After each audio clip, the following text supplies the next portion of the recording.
జూబ్లీహిల్స్ ఉప ఎన్నికల హీట్ పెరిగింది. కాంగ్రెస్ వైఫల్యాలను ప్రజల్లోకి తీసుకువెళ్లాలని బీఆర్ఎస్ అధినేత కేసీఆర్ పార్టీ నేతలకు సూచించారు.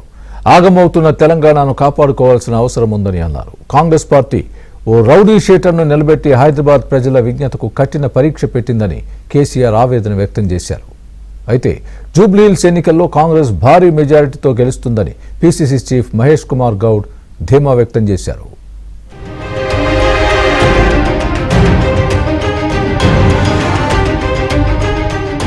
జూబ్లీహిల్స్ అసెంబ్లీ నియోజకవర్గ ఉప ఎన్నికల్లో గెలిపే లక్ష్యంగా బీఆర్ఎస్ అధినేత కేసీఆర్ దిశానిర్దేశం చేశారు. ఎర్రవల్లిలోని వ్యవసాయ క్షేత్రంలో దాదాపు 2.5 గంటలకు పైగా పార్టీ సీనియర్ నేతలతో కేసీఆర్ సమావేశమయ్యారు. ఉప ఎన్నిక ప్రచారంలో అనుసరించాల్సిన వ్యూహాలపై చర్చించారు. కాంగ్రెస్ బాకీ కార్డుల్ని జూబ్లీహిల్స్ నియోజకవర్గంలో ప్రతి ఇంటికి పంచాలన్నారు. కాంగ్రెస్ ప్రభుత్వం వచ్చాక తెలంగాణ ఆగమైందన్నారు కేసీఆర్. తెలంగాణను కాపాడుకోవాల్సిన అవసరం ఉందన్న కేసీఆర్ కాంగ్రెస్ వైఫల్యాలపై ప్రజల్లో విస్తృతంగా చర్చ జరగాలన్నారు.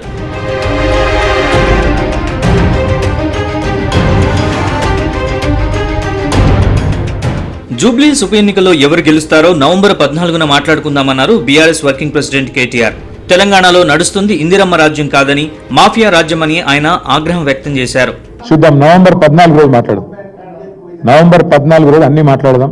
ఎవరు చెప్తే ఏం జరుగుతుంది, తర్వాత ఎవరి జాతకాలు ఎట్లుండబోతున్నాయి, ఎవరు ఎక్కడ ఉండబోతున్నారు, 14 నవంబర్ రోజు మాట్లాడదాం. ఇలాంటి దావుద్ ఇబ్రాహిం తమ్ముడికి నువ్వు సీట్ ఇస్తేవి ఇచ్చి కూర్చోబెట్టి తర్వాత నువ్వు మరి మళ్ళీ అధికారంలోకి రావాలంటే ఎడికెళ్ళి వస్తుంది. నెక్స్ట్ ఇట్లే ఉంటుంది. ఇలా ఇందిరమ్మ రాజ్యం లేదు, ఇక్కడ మాఫియా రాజ్యం నడుస్తుంది.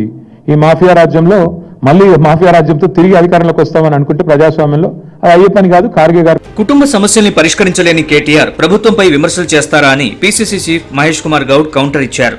జూబ్లీహిల్స్ లో కాంగ్రెస్ విజయం ఖాయమని ఆయన జోస్యం చెప్పారు.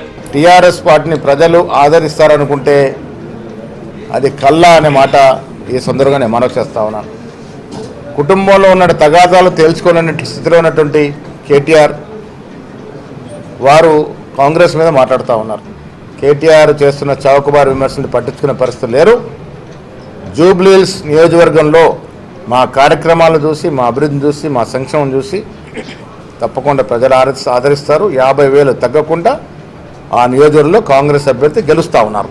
ఉప ఎన్నికలో నామినేషన్ల పరిశీలన పూర్తయింది. ఉప ఎన్నిక బరిలో మొత్తం 81 మంది అభ్యర్థులు నిలిచారు. వివిధ కారణాలతో 186 నామినేషన్లను రిటర్నింగ్ ఆఫీసర్ తిరస్కరించారు. శుక్రవారంతో నామినేషన్ల ఉపసంహరణ గడువు ముగియనుంది.